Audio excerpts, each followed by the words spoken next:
ছয় 7 নম্বর ফেজে তৃণমূলের কপালে কি আছে শুধু দেখতে থাকুন। ঠাকুরকে ডাকুন 80% যেন পোল হয়, তারপরে দেখবেন হীরক রানী বাই বাই। লোকসভা ভোটের মুখে আবারও নতুন করে উত্তপ্ত হয়েছে সন্দেশখালী। পথে নেমেছেন গ্রামের মহিলারা।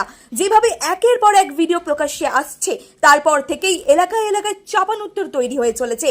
এবার হাওড়ার সভা থেকে সন্দেশখালী নিয়ে সুর সপ্তমে চড়ালেন বিধানসভার বিরোধী দলনেতা শুভেন্দু অধিকারী।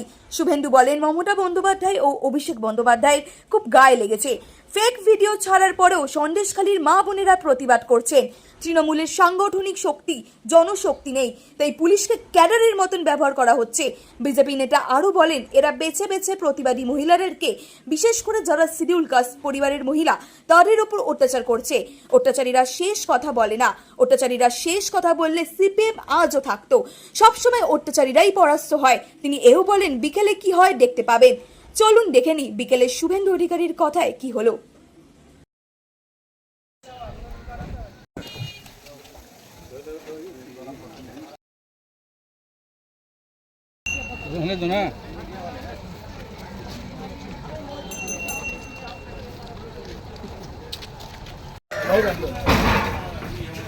यही था गेम।